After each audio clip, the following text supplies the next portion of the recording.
कभी सोचा है कोई इंसान कितना कुछ सह सकता है? और जब किसी के पास बदला लेने की पूरी पूरी ताकत हो तो क्या माफ कर देना मुमकिन है? आज हम पैगंबर मोहम्मद की जिंदगी की एक ऐसी ही परीक्षा के बारे में जानेंगे। ताइफ का सफर जो हमें सब्र और माफी के असल मायने सिखाता है। ये शब्द खुद पैगंबर मोहम्मद के हैं। अब सोचिए, उन्होंने अपनी जिंदगी में कितनी जंगें देखीं, कितनी मुश्किलें झेलीं, लेकिन फिर भी वो कहते हैं कि उनकी जिंदगी का सबसे मुश्किल दिन ताइफ का था। तो आखिर ऐसा क्या हुआ था उस दिन जो उनके दिल पर इतनी गहरी छाप छोड़ गया? चलिए जानते हैं। तो ये जो ताइफ का सफर था, ये कोई अचानक लिया गया फैसला नहीं था। इसके पीछे एक बहुत ही दर्दनाक वजह थी। इसे समझने के लिए हमें थोड़ा पीछे जाना होगा, मक्का के उन हालातों में जिन्हें गम का साल या ईयर ऑफ सॉरो के नाम से जाना जाता है। इसे आम उल हुज़्न यानी गम का साल कहते हैं। और ये नाम क्यों पड़ा?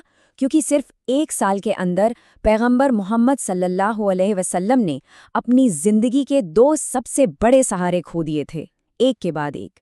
इसके बाद तो दुनिया की नज़र में वो बिल्कुल अकेले पड़ गए थे। देखिए, ये दोनों लोग सिर्फ रिश्तेदार नहीं थे, वो एक तरह से दोहरी सुरक्षा कवच थे।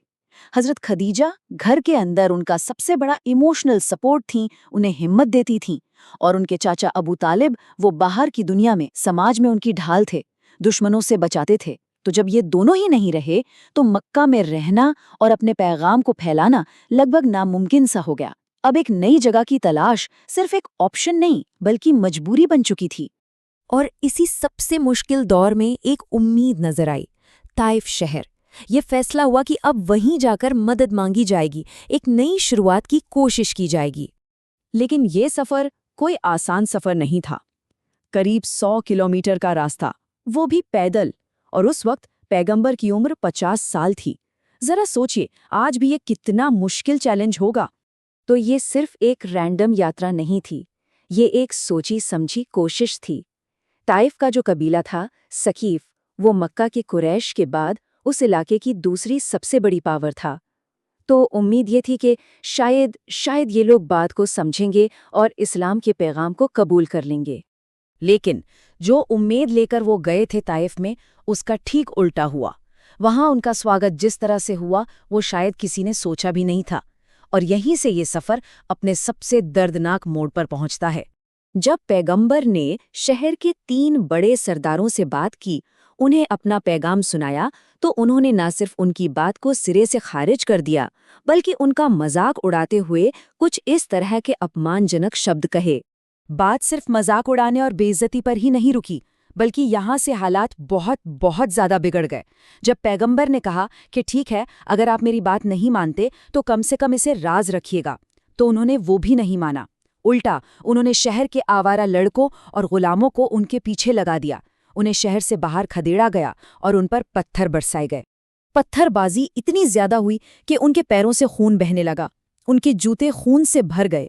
और भीड़ तब तक नहीं रुकी जब तक उन्हें और उनके साथी ज़ैद इब्न हारिसा ने शहर की दीवारों के बाहर पनाह नहीं ले ली। तो अब हम कहानी के उस हिस्से में हैं जहां हर तरफ से मायूसी है, जख्म है, दर्द है। लेकिन कहते हैं ना, सबसे घना अंधेरा सुबह होने से ठीक पहले होता है। और यहीं पर एक दुआ और एक अनअपेक्षित मुलाकात सब कुछ बदल देती है। जख्मों से चूर वो शहर से दूर एक अंगूर के बाग में आकर बैठ गए, और उस लम्हे में जब दुनिया का कोई सहारा नहीं दिख रहा था, उन्होंने अपने हाथ उठाए और अपने रब से वो बात की, वो दुआ की जो आज तक याद की जाती है। इस दुआ के शब्दों पर गौर कीजिए। इसमें अपनी कमजोरी का इकरार है, लेकिन कोई शिकायत नहीं है। ये बस अपने दिल का हाल अपने बनाने वाले के सामने रख देना है। और आखिर में वो कहते हैं कि अगर तुम मुझसे नाराज नहीं हैं तो मुझे किसी और चीज़ की कोई परवाह नहीं। ये अल्लाह पर भरोसे का वो लेवल है जिसकी हम कल्पना ही कर सकते। और कहते हैं, दुआ खत्म होते ही उसका जवाब भी आ गया। उसी बाग के मालिकों को उन पर तरस आया और उन्होंने अपने एक गुलाम, जिसका नाम अद्दास था, उसे अंगूर का एक गुच्छा देकर भेजा।